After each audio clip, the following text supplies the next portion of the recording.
اعوذ باللہ من الشیطان الرجیم بسم اللہ الرحمن الرحیم قل هلم شہداءکم الذین یشہدون ان اللہ حرم ھذا فإن شہدوا فلا تشہد معهم ولا تتبع أهواء الذین کذبوا بآیاتنا والذین لا یؤمنون بالآخرة وهم بربهم یعدلون۔ آپ کہہ دیں تم اپنے گواہ لاؤ جو گواہی دیں کہ یقیناً اللہ تعالیٰ ہی نے ان کو حرام کیا ہے، پھر اگر وہ گواہی بھی دیں تو آپ ان کے ساتھ گواہی نہ دیں اور نہ ان کی خواہشات کی پیروی کریں۔ جن لوگوں نے ہماری آیات کو جھٹلایا اور جو آخرت پر ایمان نہیں رکھتے وہی دوسروں کو اپنے رب کے برابر قرار دیتے ہیں۔ سورۃ الانعام آیا 150۔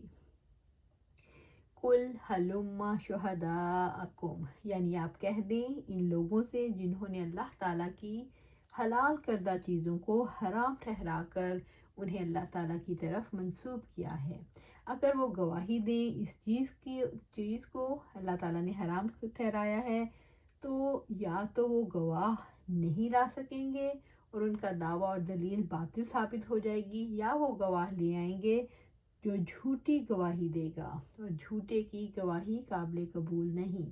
اللہ تعالیٰ نے اپنے رسول صلی اللہ علیہ وسلم اور ان کی اتباع کرنے والوں کو اس بات سے روکا ہے اگر وہ گواہی دیں تو آپ ان کے ساتھ گواہی نہ دیں۔ اس بات سے حق اور باطل کے معاملے میں کس چیز کا اظہار ہو رہا ہے؟ اس مطالبے سے یہ پتہ چل رہا ہے کہ حق اور باطل میں ایک عظیم مقابلہ ہے جو فیصلہ کن ہے۔ اس سے اسلام کے مزاج کا اندازہ ہوتا ہے۔ دین اسلام میں قانون سازی میں کسی اور کو شریک کرنے کی کیا حیثیت ہے؟ اسلام میں کسی کو قانون سازی کا حق دینا اسی طرح شرک ہے جیسے کسی کو اللہ کی ذات میں شریک ٹھہرانا۔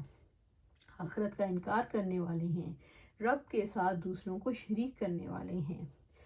وَلَا تَتَّبِعْ أَهْوَاءَ الَّذِينَ كَذَّبُوا بِآيَاتِنَا، اور نہ ان کی خواہشات کی پیروی کریں جن لوگوں نے ہماری آیات کو جھٹلایا۔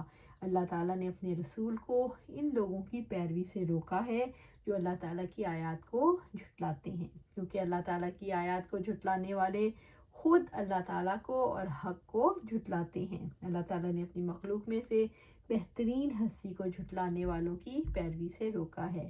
وَالَّذِينَ لَا يُؤْمِنُونَ بِالْآخِرَةِ، ان لوگوں کی خواہشات کی پیروی نہ کرو جو آخرت پر ایمان نہیں رکھتے۔ وَهُمْ بِرَبِّهِمْ يَعْدِلُونَ، اور وہی دوسروں کو اپنے رب کے برابر قرار دیتے ہیں اور اپنے رب کے ساتھ باطل معبودوں کو شریک ٹھہراتے ہیں۔ ان کا عقیدہ شرک اور تکذیب پر مبنی ہے اور ان کی خواہشات اس عقیدے کے مطابق ہیں۔ اس طرح معلوم ہوا ان کا اللہ تعالیٰ کی حلال کردہ چیزوں کو حرام ٹھہرانا ان کی نفس کی خواہشات کے مطابق ہے، اس لیے آپ ان کی پیروی نہ کریں۔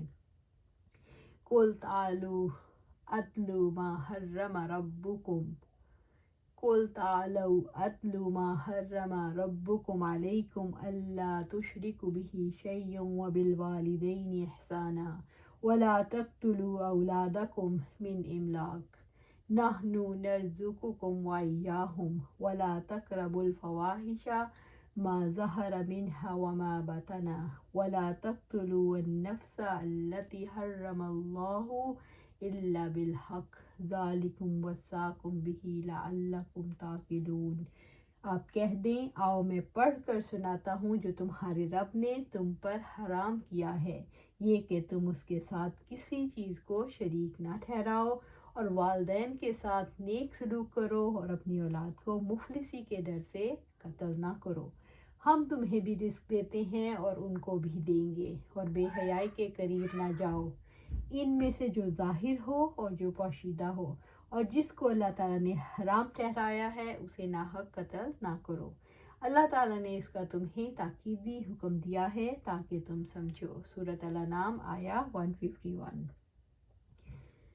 عبداللہ بن مسعود رضی اللہ تعالیٰ عنہ نے فرمایا، جو شخص آپ صلی اللہ علیہ وسلم کی وصیت کو دیکھنا چاہے جس پر آپ کی مہر ہے تو یہ آیت پڑھ لے۔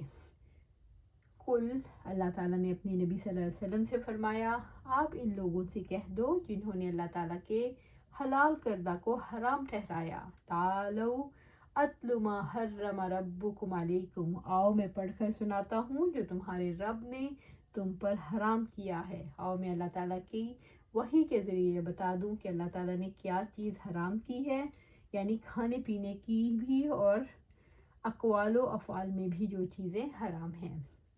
اللہ تعالیٰ نے انسانوں پر کیا چیزیں حرام ٹھہرائی ہیں، یعنی وہ ان سے کس قسم کی پابندیاں چاہتے ہیں، یعنی اللہ تعالیٰ کو اپنا بنانا اور اس کے سوا کسی اور کو قابل بھروسہ نہ سمجھنا، اللہ تعالیٰ کے ساتھ کسی کو شریک نہ ٹھہرانا حرام قرار دیا ہے۔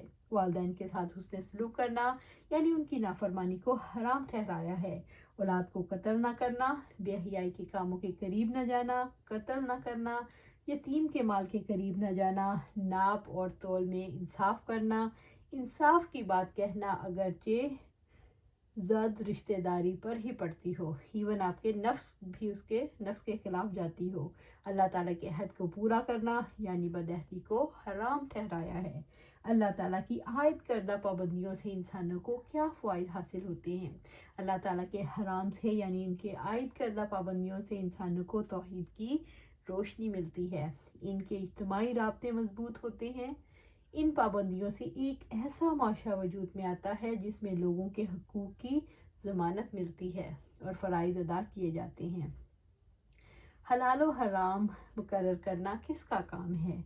حلال و حرام مقرر کرنا رب کا کام ہے، اسی نے بعض چیزیں اپنے حکمت سے حرام قرار دی ہیں، رب ہوتے ہوئے یہ اس کا حق بھی ہے اور یہ اسی کے لائق ہے۔ جو چیزیں انسان حرام قرار دیتے ہیں ان کی کیا حیثیت ہے؟ جو چیزیں دراصل حرام نہیں ہیں اس لیے کہ حرام ٹھہرانا انسان کا حق نہیں، یعنی جو چیزیں انسان حرام قرار دیتے ہیں ان کی حیثیت کیا ہے کہ دراصل حرام وہ قرار نہیں دے سکتے کہ اللہ نے صرف اپنے پاس یہ رکھا ہے کیا چیز حرام اور کیا حلال ہے۔ اللہ تشرکوا بہ شیئا، یہ کہ تم اس کے ساتھ کسی چیز کو شریک نہ ٹھہراؤ۔ اللہ تعالیٰ کے ساتھ شرک کی حقیقت یہ ہے کہ مخلوق کی اس طرح عبادت کی جائے جیسے اللہ تعالیٰ کی عبادت کی جاتی ہے، یا مخلوق کی تعظیم اسی طرح کی جائے جس طرح اللہ تعالیٰ کی تعظیم کی جاتی ہے، یا ربوبیت الوہیت کی صفات مخلوق میں ثابت کی جائیں۔ جب بندہ ہر قسم کا شرک چھوڑ دیتا ہے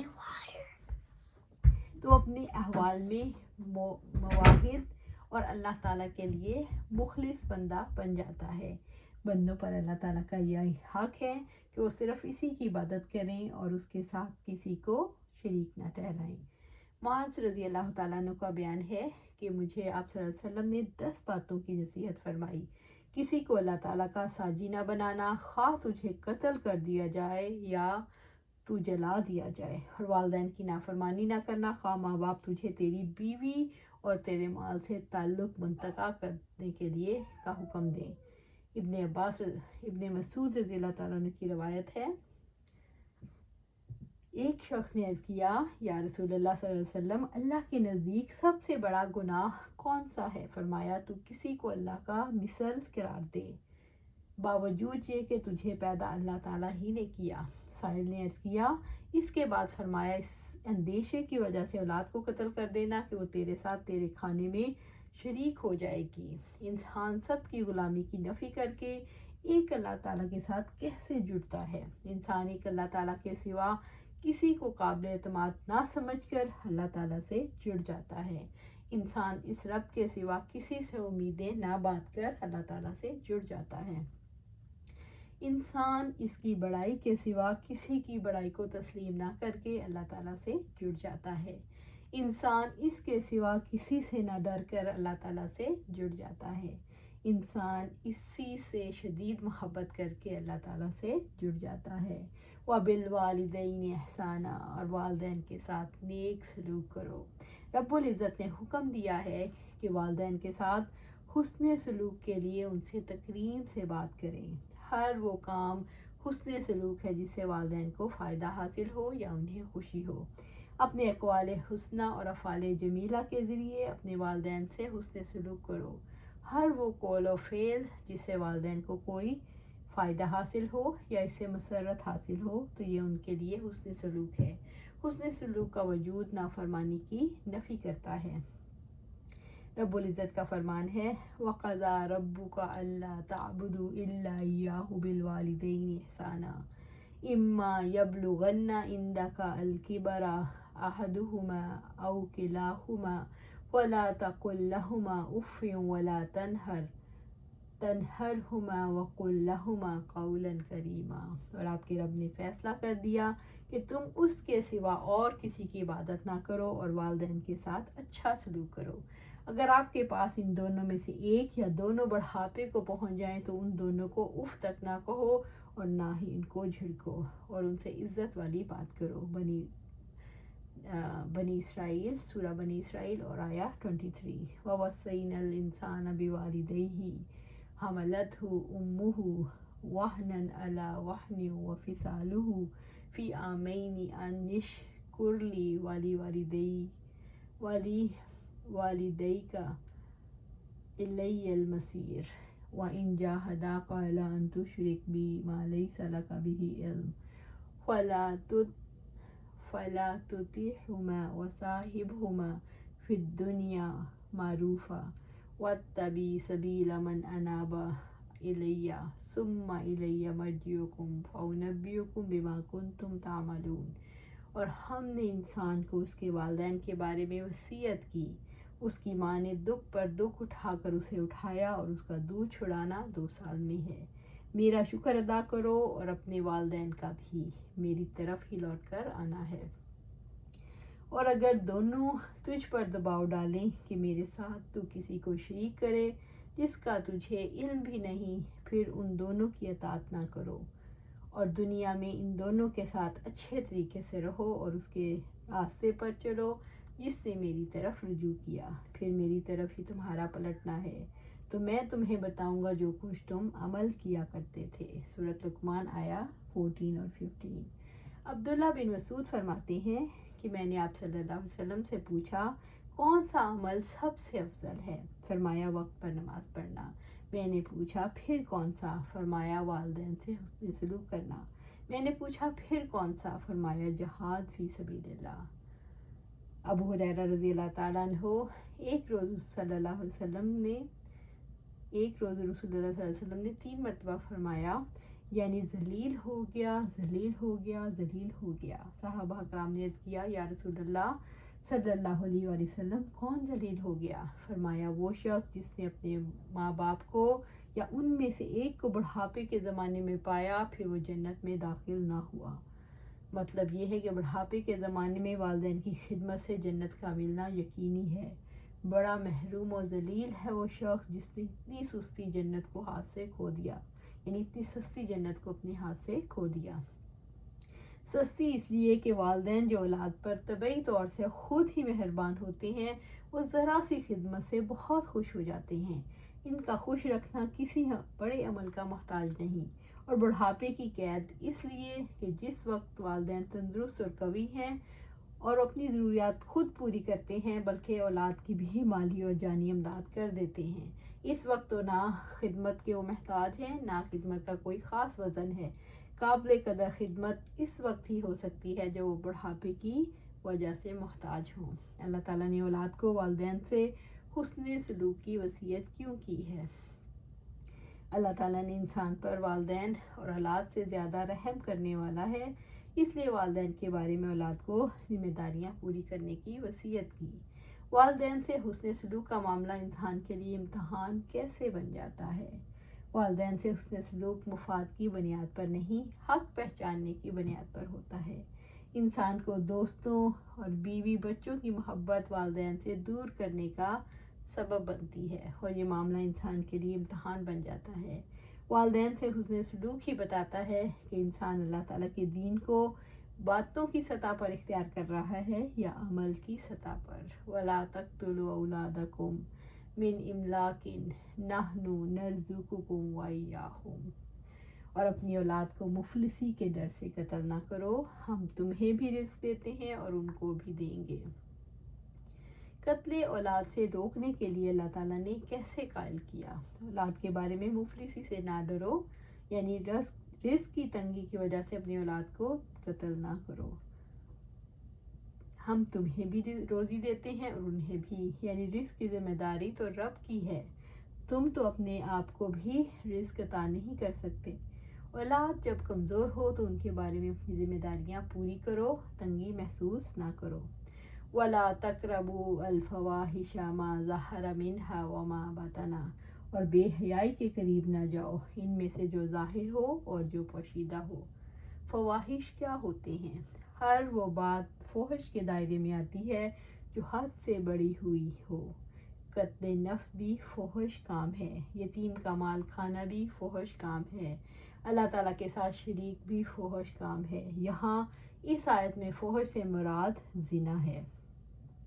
آپ صلی اللہ علیہ وسلم نے فرمایا اللہ تعالیٰ سے بڑھ کر کوئی غیرت والا نہیں، اس لیے تو اس نے بے حیائی کے تمام کاموں کو حرام کر دیا۔ عائشہ رضی اللہ تعالیٰ عنہ سے روایت ہے کہ آپ صلی اللہ علیہ وسلم نے فرمایا اے محمد صلی اللہ علیہ وسلم، اللہ تعالیٰ کو سب سے زیادہ غیرت اس بات پر آتی ہے جب وہ اپنی کسی بندے یا بندی کو زنا کرتے دیکھتا ہے۔ آنکھوں کا زنا غیر عورتوں کو دیکھنا، کانوں کا زنا فحاشی کی باتیں سننا، زبان کا زنا فحاشی کی بات چیت کرنا، ہاتھ کا زنا بری اشیاء کو پکڑنا، اور پاؤں کا زنا برائی کی طرف چلنا ہے۔ دل کا زنا برائی کی خواہش اور تمنا کرنا، پھر شرمگاہ ان سب کی یا تو تصدیق کر دیتی ہے یا تکذیب۔ زنا کے لیے فحش کا لفظ استعمال کیا گیا، اس میں زنا کے ساتھ زنا کے مقدمات بھی شامل ہیں، مثلا حسن کی نمائش کرنا، مکالمات، حرکتیں، اشارات، اختلاط مرد و زن، ہنسی مذاق اور لوگوں کو آمادہ کرنا سب فحش میں آتے ہیں۔ ما ظہر منہا، ان میں سے جو ظاہر ہو۔ ظاہری فحش سے مراد اعضاء سے کیے جانے والے فحش کام جو معاشرے کا وجود کھوکھلا کر دیتے ہیں۔ وما بطن، اور جو پوشیدہ ہو۔ خفیہ فحش سے وہ فحش مراد ہیں جو دل میں ہوتے ہیں اور دلوں کو گندہ کر دیتے ہیں۔ باطنی گناہ کو اور مشہور عام مفہوم کے اعتبار سے بدکاری اور بے حیائی کے جتنے طریقے کھلے یا چھپے ہوئے ہیں ان سب کو شامل ہے، اور حکم اس میں یہ دیا گیا ہے کہ ان چیزوں کے پاس بھی نہ جاؤ۔ پاس نہ جانے سے مراد ایسی مجلسوں اور مقامات سے بچو جہاں جا کر اس کا خطرہ ہو ہم گناہ میں مبتلا ہو جائیں گے، اور ایسے کاموں سے بچو جن سے ان گناہوں کا راستہ نکلتا ہو۔ حدیث میں آپ صلی اللہ علیہ وسلم کا ارشاد ہے، یعنی جو شخص کسی ممنوع جگہ کے گرد گھومتا ہے تو کچھ بعید نہیں کہ وہ اس میں داخل بھی ہو جائے۔ وَلَا تَقْرَبُوا الْفَوَاحِشَ، اور بے حیائی کے قریب نہ جاؤ۔ فواحش کے قریب جانے کی ممانعت سے مراد کھلے چھپے گناہوں کے قریب جانا، یہ فحش کاموں کو انجام دینے سے زیادہ بڑی بات ہے، جس میں فحش کاموں کی طرف لے جانے والے اسباب اور ذرائع شامل ہیں۔ فواحش کے قریب جانے سے اس لیے روکا گیا تاکہ برائی میں مبتلا ہونے کے دروازے بند ہو جائیں، اور برائیوں سے دور رہنے سے ان کی خشش ختم ہو جائے۔ یہ حکم اس لیے دیا گیا تاکہ خاندان اور معاشرہ پاک رہے، اس لیے فحاشی کی گندگی میں کوئی پاکیزہ خاندان اور معاشرہ پروان نہیں چڑھ سکتا۔ رب العزت کا فرمان ہے وَذَرُوا ظَاهِرَ الْإِثْمِ وَبَاطِنَهُ، اور تم گناہ کے ظاہر کو بھی چھوڑ دو اور اس کے باطن کو بھی۔ سورۃ الانعام آیہ 120۔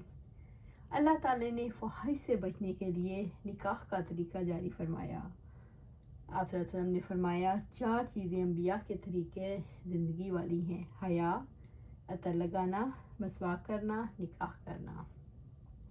آپ صلی اللہ علیہ وسلم نے ایک شخص کو دیکھا کھلے میدان میں غسل کر رہا ہے۔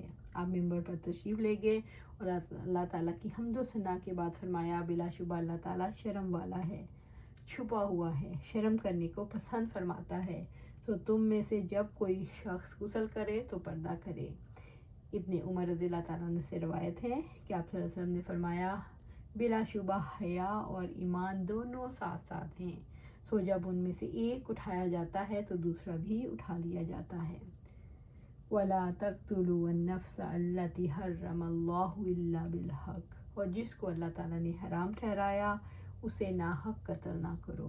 کسی کو ناحق قتل کرنا اللہ تعالیٰ نے حرام ٹھہرایا، یہ بھی ظاہر و باطن والے فواہش میں شامل ہے، لیکن تاکید کے لیے دوبارہ حکم دیا۔ آپ صلی اللہ علیہ وسلم کا ارشاد ہے کہ آسمان زمین والے سب مل کر اگر کسی مومن کے قتل میں شریک ہو جائیں تو اللہ تعالیٰ ان سب کو اوندھے منہ کر کے دوزخ میں ڈال دے گا۔